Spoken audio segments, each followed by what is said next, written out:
시청자 여러분 안녕하십니까? 6월 23일 수요일 JCM 모닝뉴스입니다. 코로나19 장기화로 양파 수확철을 맞은 농가에서 일손을 구하지 못해 어려움이 많습니다. 인건비도 크게 올라 농가들의 부담이 가중되고 있는데요.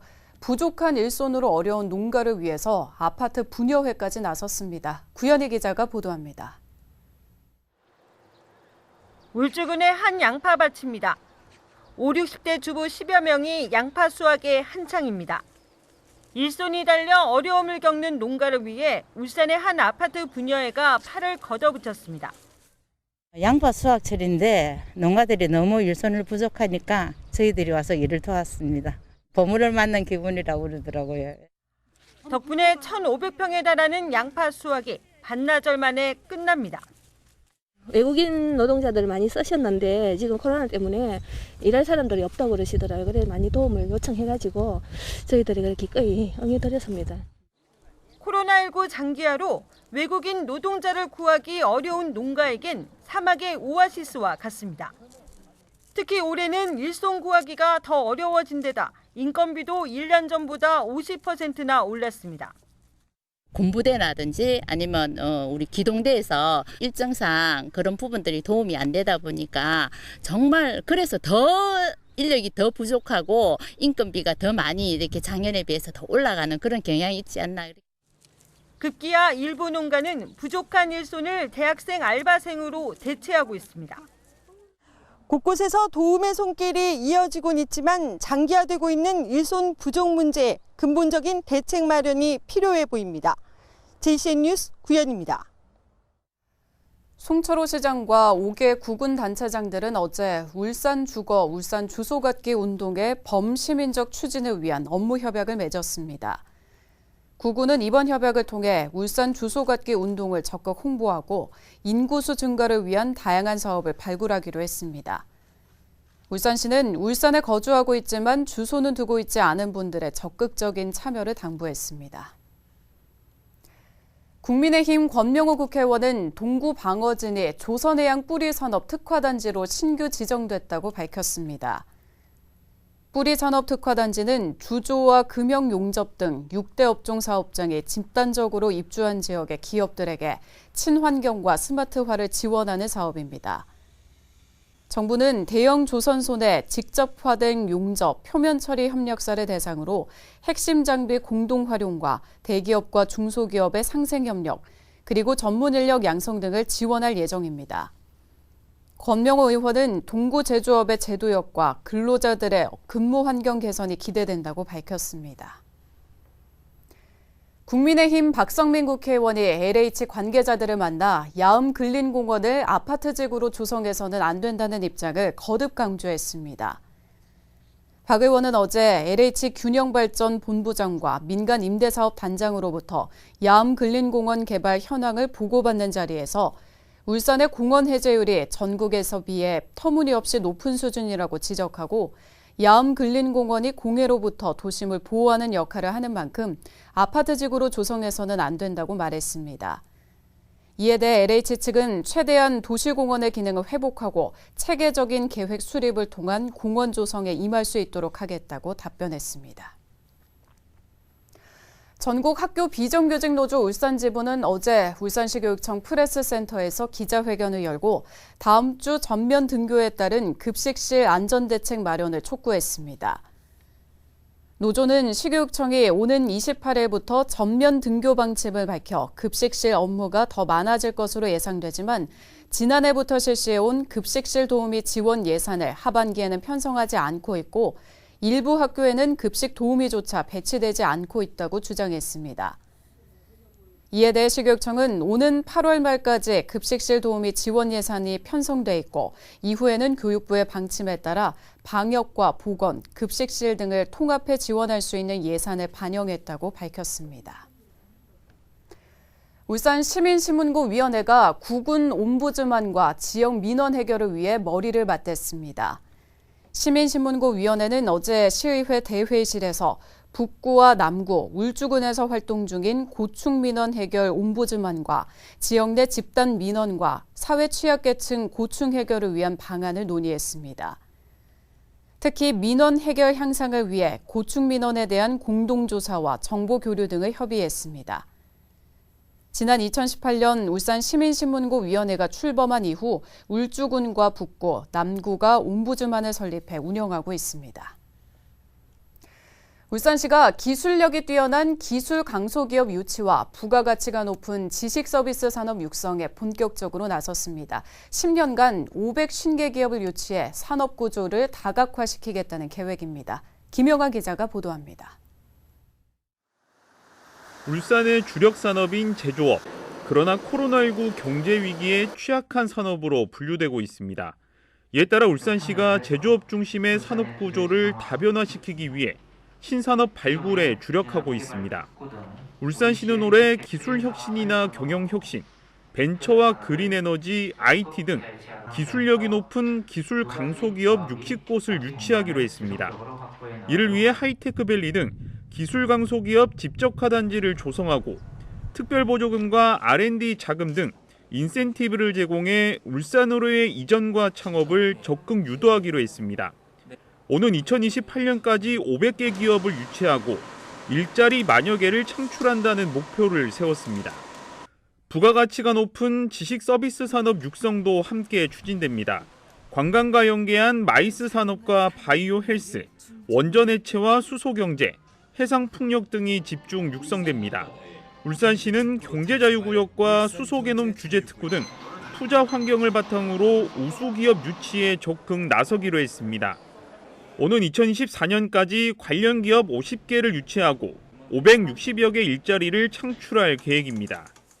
이렇게 우리가 지금 제조업과 서비스업이 연계가 모호해지고 IT나 IT 기술이 발전됨에 따라 가지고 산업을 다각화하는 것이 되게 중요한 것 같습니다. 제조업 중심의 울산이 산업 다각화에 성공할 수 있을지 관심이 모아지고 있습니다. JCN 뉴스 김용환입니다. 3년치 임금과 단체 협상을 벌이고 있는 현대중공업 노조가 투쟁 수위를 높입니다. 노조는 어제 열린 중앙쟁의대책위원회에서 다음 달 6일부터 나흘간 전면 파업을 벌이기로 결정했습니다. 이번 파업은 현 노조 집행부 출범 1년 반 만에 첫 전면 파업으로 2년치 임단협 잠정 합의안 부결 이후 협상에 나서지 않는 사측을 압박하기 위한 수단으로 풀이됩니다. 지난달 울산 수출이 73.4%나 증가한 것으로 나타났습니다. 한국무역협회 울산지역본부는 지난달 울산의 수출액은 58억 7,300만 달러로 지난해 같은 달에 비해 73.4%나 증가했다고 밝혔습니다. 품목별로는 자동차 부품 수출이 162.3%가 증가해 가장 높았고 석유 제품 148.2%, 석유화학 제품 104.5%, 자동차 95.7% 등의 증가율을 보였으며 선박 수출은 지난해보다 54.1% 감소했습니다. 한편 무역 수지는 27억 2,200만 달러 흑자를 기록했습니다. 태화강 국가정원도로의 교통인프라 정비가 시급하다는 주장이 나왔습니다. 황세영 시의원은 서면 질문을 통해 태화강 국가정원 진입로인 국가정원로는 주말이면 주민들이 일상적인 생활을 하기 어려울 정도로 극심한 교통 혼잡이 빚어지고 있다며 대책 마련이 시급하다고 강조했습니다. 황 의원은 동강병원에서 구 3호교 입구까지 교통 분석을 통해 교통의 흐름을 원활히 할 수 있는 최적의 방안을 마련해 줄 것을 울산시에 촉구했습니다. 중구청 정책자문단도 어제 전체 회의를 열고 태화강 국가정원의 접근성을 높이기 위한 특별 노선 신설과 혁신도시 공공기관 임직원 가족의 정착을 위한 다양한 지원책이 필요하다는 의견을 제시했습니다. 또 반려동물 가구가 늘어나고 체류형 여행 수요 증가에 따른 사회적 트렌드를 반영한 정책 추진이 필요하다고 조언했습니다. 이에 대해 박태환 중구청장은 정책 제안들을 수렴해 세부 사업에 적극적으로 반영할 수 있도록 노력하겠다고 말했습니다. 코로나19 여파로 개장이 불발됐던 중구 원도심의 크레존 건물이 매물로 나왔습니다. 중구청에 따르면 크레존 건물을 인수한 A업체가 지난해 6월 개장하려 했으나 코로나19 영향으로 개장을 미뤄오다가 대출금 문제와 이자 등 비용 가중으로 건물 매각을 추진한 것으로 알려졌습니다. 중구청은 크레존 건물을 인수하는 업체에서 영화관으로 운영할 경우 관련 인허가 등 빠른 시일 내에 진행될 수 있도록 행정적인 지원에 나설 방침입니다. 코로나19 사태가 진정세에 접어들고 백신 접종도 이어지면서 곧 개장하는 해수욕장을 찾는 피서객들도 늘어날 것으로 보입니다. 매년 강조하지만 순환사고 가능성은 여전한 만큼 물놀이에 나서기 전 미리 대비하는 게 중요합니다. 울산소방본부가 피서철을 앞두고 순환사고 예방 훈련을 실시했습니다. 김동현 기자입니다. 다음 달 일제히 개장하는 울산의 해수욕장. 올해는 코로나19 백신 접종에 속도가 붙으며 바닷가를 찾는 피서객이 예년보다 많을 가능성이 높습니다. 그만큼 순환사고에 대한 우려도 높은 상황입니다. 울산소방본부가 순환사고 예방훈련에 나섰습니다. 바닷가 방문을 앞두고는 안전수칙을 알아두는 게 무엇보다도 중요합니다. 해변가에는 이처럼 인명구조함이 설치되어 있는데요. 이곳의 위치를 미리 파악해둬야 비상 상황에 대비할 수 있습니다. 물에 빠진 사람을 발견했을 땐 곧바로 뛰어들기보단 구명 안에 로프를 묶어 요구조자 머리 뒤쪽을 향해 던져야 합니다. 파도가 치는 바다 수영은 수영 숙련자도 어려운 만큼 바다에 뛰어들면 2차 사고가 벌어질 수 있습니다. 만약 물에 빠진다면 되도록 온몸에 힘을 빼는 게 무엇보다도 중요합니다. 발이 닿지 않는 지역에서 본능적으로 허우적거리는 경우가 많은데 이럴 경우 오히려 가라앉을 가능성이 높은 데다 구조에 나서기도 어렵습니다. 물놀이에 나서기 전엔 구명조끼 착용을 한 번 더 점검하고 8월 초까지는 바닷물이 차가운 만큼 저체온증에 유의해야 합니다. 휴가철에 해수욕장 앞에서 음주를 하고 물에 들어가는 경우가 많습니다. 물놀이를 할 때는 음주를 절대 하지 마시고 물놀이를 해주시면 되겠습니다. 지난 3년간 울산에선 95건의 순환사고가 발생해 10명이 사망했습니다. 다가오는 피서철, 미리 준비하고 조심해야 만일의 상황을 막을 수 있습니다. JCN 뉴스 김동영입니다. 북구청이 오는 8월 말까지 강동 산하해변에 몽돌 보호구역을 지정해 운영합니다. 몽돌 보호구역은 산하해변 해안선부터 10m 구간 18,000제곱미터 넓이로 해당 구간은 텐트 설치와 취사 행위, 폭죽 사용이 전면 금지됩니다. 북구청은 해변 이용객이 보호구역을 쉽게 구분하도록 경계 지점마다 홍보 깃발을 설치하고 단속반을 운영해 계도 활동에 나설 계획입니다. 장생포 고래박물관이 지난 17일 경북 영덕 축산항에서 구조된 해양보호생물인 붉은 바다거북을 인계받아 치료 중입니다. 경북 영덕 축산항 동쪽 18km 해상에서 구조된 붉은 바다거북은 당시 폐그물에 감겨 등갑과 복부가 찢어지는 등의 외상을 입은 상태로 한 어선에 의해 발견돼 해양동물 전문 구조 치료기관인 울산 고래생태체험관으로 이송됐습니다. 이 거북은 길이 1m, 폭 64cm 크기의 수컷으로 20년 이상 된 것으로 추정됩니다. 고래생태체험관은 구조된 거북의 외상 부위에 대해 수술을 했으며 3개월 정도 치료 관리한 이후 해양수산부에서 방류 여부를 결정하게 됩니다. 유니스트 박경덕 교수와 포스텍 노준석 교수팀이 상온에서 양자광원을 골라 만들 수 있는 새로운 기술을 개발했습니다.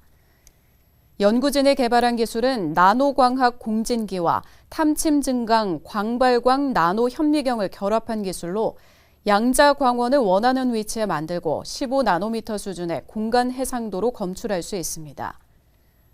또 3중 안테나 효과로 광원이 내는 빛의 밝기도 4만 배 이상 밝아졌다고 연구진은 설명했습니다. 이번 연구 결과는 기능성 소재 분야 국제학술지인 어드밴스드 펑셔널 머티리얼즈에 6월 18일자로 온라인 공개됐습니다. 중구청이 오는 25일과 26일 이틀간 구강서원과 울산 동원 내야에서 감성음악회를 개최합니다. 25일에는 구강서원에서 클래식 음악과 한국 가곡을 비롯한 블루스와 재즈 등 다양한 음악을 선보이는 울산 달빛 풍요 21로 진행됩니다. 26일에는 울산 동원 내야에서 클래식과 대중음악을 선보이는 동헌 즐거운 생활로 진행될 예정입니다. 불법 요양병원을 설립해 수백억 원대의 요양급여를 가로챈 운영자들에게 실형이 선고됐습니다.